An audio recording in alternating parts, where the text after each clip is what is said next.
नमस्कार और स्वागत है आपका पार्कवे में। आज हम लोग जानेंगे काकोरी कांड के बारे में, जो कि 1925 में हुआ था और भारत के क्रांतिकारी इतिहास में जो भारत का स्वतंत्रता के लिए लंबा संग्राम था उसमें एक बहुत ही इम्पोर्टेंट घटना है। तो चलिए हम लोग इससे पहले कि शुरू करें काकोरी कांड के बारे में जानना, मैं आपसे रिक्वेस्ट करना चाहूँगा कि यदि हमारे चैनल को अभी तक आपने सब्सक्राइब नहीं किया है तो कृपया हमारे चैनल को सब्सक्राइब जरूर करिएगा। तो काकोरी कांड जो है वो 9 अगस्त 1925 को हुआ था। डेट याद रख लीजिएगा, 9 अगस्त 1925। ये बहुत ही इंपॉर्टेंट दिन है, इस दिन काकोरी कांड हुआ था। तो काकोरी कांड में हुआ क्या था? भारतीय स्वतंत्रता संग्राम के क्रांतिकारियों द्वारा, है ना, एक क्रांतिकारी संगठन था उसके द्वारा किया गया था ये, ब्रिटिश राज के विरुद्ध भयंकर युद्ध छेड़ने की मंशा से हथियार खरीदने के लिए ब्रिटिश सरकार का खजाना लूट लेने की ऐतिहासिक घटना थी। तो ये एक्चुअली घटना क्या थी? ये लूट की घटना थी। इसमें ब्रिटिश सरकार का खजाना लूटने की घटना थी और ये खजाना लूट के करना क्या था? उससे हथियार खरीदना था। हथियार खरीद के क्या करना था? भारत की स्वतंत्रता के लिए युद्ध छेड़ना था। ठीक है, किसके द्वारा अंजाम दिया गया? ये HRA के क्रांतिकारियों द्वारा। अभी हम लोग जानेंगे HRA के बारे में भी। और ये डेट क्या है? 9 अगस्त 1925। ठीक है, तो ये चीजें अभी यहाँ पे क्लियर हो गई, काकोरी कांड क्या था और क्या इसका उद्देश्य था। तो हिंदुस्तान रिपब्लिकन एसोसिएशन, इसका शॉर्ट फॉर्म है HRA, इसी के बारे में अभी मैंने बात की। HRA जो है एक ऐसा एसोसिएशन था जिसमें यंग क्रांतिकारी भर्ती होते थे और वो भारत की स्वतंत्रता के लिए क्रांति का काम करते थे। अब इसमें क्या हुआ था? हिंदुस्तान रिपब्लिकन एसोसिएशन एक प्रतिबंधित जो है वो दल बना दिया गया था, एक प्रतिबंधित एसोसिएशन था। इसमें प्रतिबंध इसलिए था क्योंकि ये हिंसा का सहारा ले रहे थे, है ना। कुछ पॉइंट्स ऐसे थे जहां पे इन्होंने हिंसा का सहारा लिया, जैसे ये काकोरी केस हो गया, जैसे ये एक डकैती या एक लूट का जो है वो काम था। तो इस वजह से इसको बैन किया गया था। इस एसोसिएशन के, हिंदुस्तान रिपब्लिकन एसोसिएशन, इसके केवल 10 सदस्यों ने इस पूरी घटना को अंजाम दिया था। तो इस काकोरी कांड में कितने सदस्य शामिल थे? 10 सदस्य। ठीक है, इस ट्रेन डकैती में जर्मनी के बने 4 माउजर पिस्तौल काम में लाए गए थे। माउजर पिस्तौल उस जमाने में जो जर्मन माउजर था वो बहुत ही उन्नत किस्म का जो है वो पिस्तौल माना जाता था। इस पिस्तौल की एक और विशेषता ये भी थी, इन पिस्तौलों की विशेषता यह थी कि इनमें बट के पीछे लकड़ी का बना एक और कुंदा लगाकर राइफल की तरह उपयोग किया जा सकता था। मतलब ये जो इसके पीछे का हिस्सा होता था वहां पे लकड़ी का एक और कुंदा इसमें जोड़ देते थे और जब ऐसा करते थे तो बंदूक वो थोड़ी लंबी हो जाती थी, मतलब राइफल जैसी लगती थी और राइफल की तरह ही उसका उपयोग फिर किया जा सकता था। तो ये विशेषता थी इस पिस्तौल की और काफी उन्नत टेक्नोलॉजी की पिस्तौल उस जमाने में थी। इस माउजर पिस्तौल का उपयोग किया गया था इस ट्रेन डकैती में, काकोरी कांड में। तो शुरुआत कैसे हुई? शाहजहांपुर में एक बैठक हुई, है ना। शाहजहांपुर में एक बैठक हुई जिसमें राम प्रसाद बिस्मिल ने अंग्रेजी सरकार का खजाना लूटने की योजना बनाई और अपने साथियों के साथ इसको शेयर किया। ठीक है, ये घटना शुरू होती है, मतलब इसका जो प्लानिंग हुआ था वो शाहजहांपुर में हुआ। अब इस योजना में क्या था? इस योजना अनुसार दल के एक प्रमुख सदस्य थे, है ना, दल के एक प्रमुख सदस्य राजेंद्र नाथ लाहिड़ी, है ना, ये जो थे इस काकोरी कांड के जो है लीड रोल में भी थे। तो राजेंद्र लाहिड़ी ने 9 अगस्त 1925 को लखनऊ जिले के काकोरी रेलवे स्टेशन से छूटी 8 down Saharanpur Lucknow passenger train को चेन खींचकर रोका। किया क्या इन्होंने? ट्रेन चली जिस ट्रेन के अंदर अंग्रेजी खजाना था। ठीक है, राजेंद्र नाथ लाहिड़ी जो कि इस दल के मुखिया भी थे, उन्होंने 9 अगस्त 1925 को लखनऊ जिले के काकोरी रेलवे स्टेशन से छूटी हुई ट्रेन को उन्होंने चेन खींचकर रोका। तो लखनऊ जिले में काकोरी नाम का एक छोटा सा रेलवे स्टेशन है, वहां से ट्रेन आगे बढ़ी तो उसको ट्रेन को चेन खींचकर रोक लिया। और इस बीच में और भी क्रांतिकारी थे, पंडित राम प्रसाद बिस्मिल हो गए और अशफाक उल्ला खान हो गए, चंद्रशेखर आजाद हो गए, है ना, और भी बाकी जो सदस्य थे, टोटल 10 सदस्य थे। इन्होंने तुरंत उस रुकी हुई ट्रेन पे धावा बोला और सरकारी खजाने को लूटना उन्होंने अपने हिसाब से खजाने को लूटना, बांधना, ये सब जो है वो चालू कर दिया। ठीक है, ये काकोरी रेलवे स्टेशन से जस्ट पास में हुआ था। जैसे ही ट्रेन छूटी वैसे ही इसको रोका गया, इसीलिए इस कांड का नाम भी पड़ गया काकोरी कांड। अब लखनऊ से पहले काकोरी रेलवे स्टेशन पर जैसे ही ट्रेन आगे बढ़ी, है ना, क्रांतिकारियों ने चेन खींचकर उसे रोका और गार्ड के डिब्बे से सरकारी खजाने का बक्सा नीचे गिरा दिया। तो ये खजाना कहाँ था? गार्ड के डिब्बे में, उसे बक्से को नीचे गिराया। ठीक है। और पहले तो उसे खोलने की कोशिश की गई, लेकिन खोलना इतना आसान नहीं था। वो मतलब वो सरकारी खजाने का बक्सा था, इतना इजी नहीं था, तो वो खुला नहीं, है ना। और उसको खोलने के लिए फिर लगा ऐसा कि इसमें ज़्यादा मेहनत करनी पड़ेगी या अलग तरीके से इसमें अलग तरीके अपनाने पड़ेंगे। तो अशफाक उल्लाह खां के हाथ में उस समय मौजर पिस्तौल थी। उन्होंने अपनी पिस्तौल जो है, अशफाक उल्लाह खान ने अपना मौजर मनमथ नाथ गुप्त को पकड़ा दिया और हथौड़ा लेकर बक्सा तोड़ने में जुट गए। ठीक है। अब इसी को ब्लंडर मान सकते हैं, क्योंकि ये ऐसा जो किया, इसी से ये पूरा का पूरा रहस्य भी बाद में खुला। तो अशफाक उल्लाह खान ने अपना मौजर, अपने पिस्तौल जो है, मनमथ नाथ गुप्त को पकड़ा दी और वो हथौड़ा लेकर बक्से को तोड़ने में जुट गए। इसी बीच में जब वो बक्सा तोड़ रहे थे अशफाक उल्लाह खान, गलती से मनमथ नाथ गुप्त से मौजर का जो है वो ट्रिगर दब गया। इस बीच गलती से मनमथ नाथ गुप्त से मौजर का ट्रिगर दब गया, जिससे छूटी गोली अहमद शाह नाम के एक मुसाफिर को लग गई। ये ही गलती हो गई यहाँ पे। ठीक है। गलती से मनमथ नाथ गुप्त से मौजर का ट्रिगर दबा और एक यात्री था अहमद अली नाम का, उसको गोली लग गई और वो मौके पर मर गया। ठीक है। वह मौके पर ही ढेर हो गया। और जब ऐसा हो गया तो वहां भगदड़ मच गई। तो शीघ्रतावश चांदी के सिक्कों व नोटों से भरे चमड़े के थैले चादरों में बांधकर वहां से भागने में एक चादर वहां पे छूट गई। ठीक है। क्या हुआ?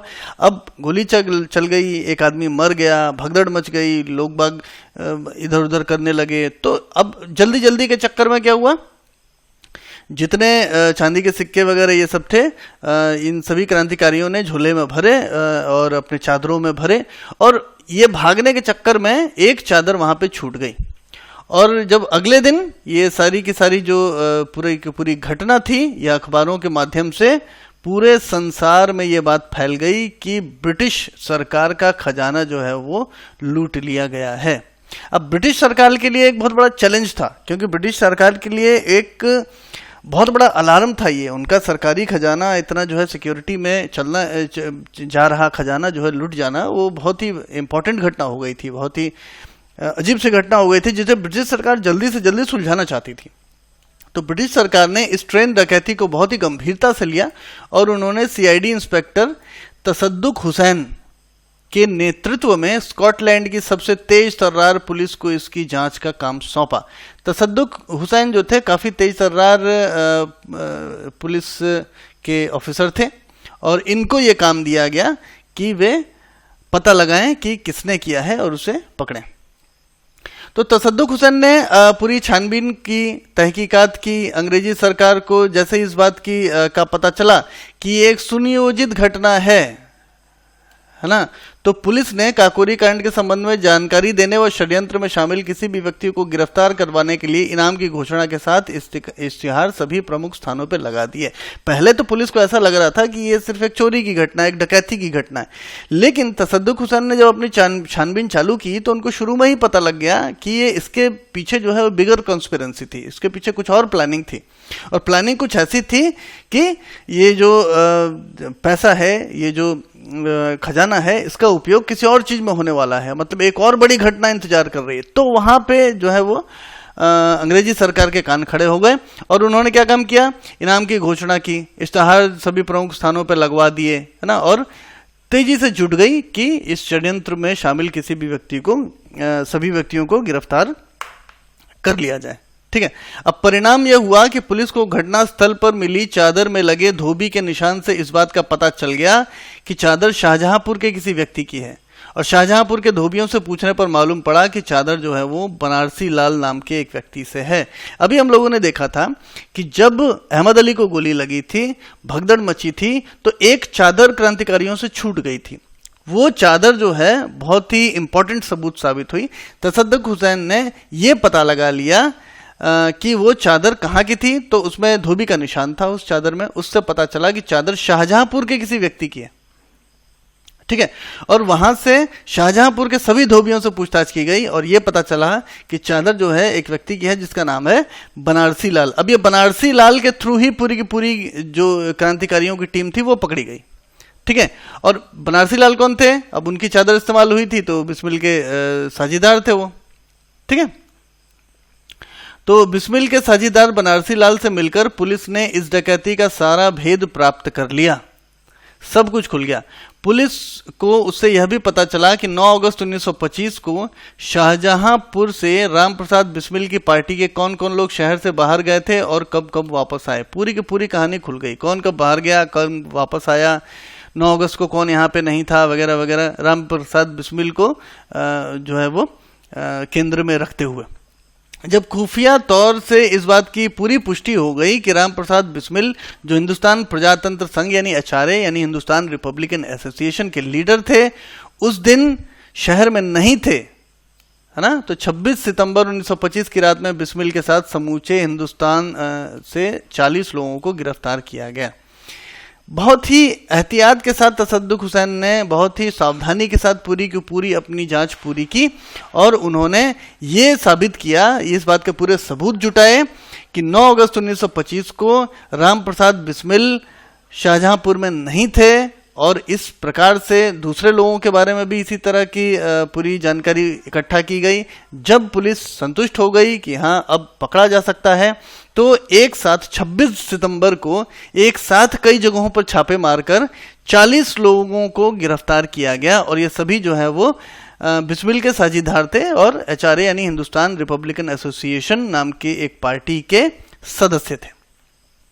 अब अंग्रेजी हुकूमत ने उनकी पार्टी हिंदुस्तान रिपब्लिकन एसोसिएशन के कुल 40 क्रांतिकारियों पर सम्राट के विरुद्ध सशस्त्र युद्ध छेड़ने, सरकारी खजाना लूटने, मुसाफिरों की हत्या करने का मुकदमा चलाया, ठीक है। क्या क्या मुकदमा चलाया? प्रमुख रूप से बहुत और छोटे मोटे और भी उनके ऊपर केस लगाए थे, लेकिन जो प्रमुख केस उनके ऊपर लगे वो सशस्त्र युद्ध छेड़ने यानी देश के विरुद्ध, राष्ट्र के विरुद्ध, स्टेट के विरुद्ध काम करने का, है ना, सरकारी खजाना लूटने का और मुसाफिर की हत्या करने का मुकदमा चलाया। ये प्रमुख मुकदमे थे, है ना, जिसमें जो मुख्य आरोपी थे वो कौन कौन बनाए गए?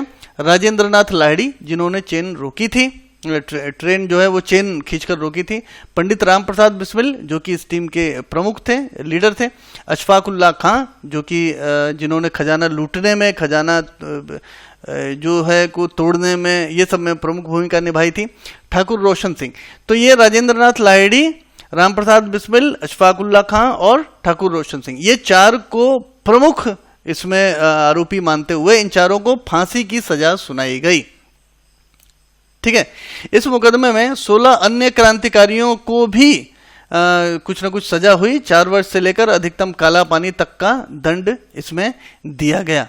तो 4 लोगों को फांसी की सजा सुनाई गई थी, बाकी लोगों को 16 लोगों को कुछ और सजा सुनाई गई, किसी को 4 वर्ष की, किसी को 8 वर्ष की, किसी को काला पानी।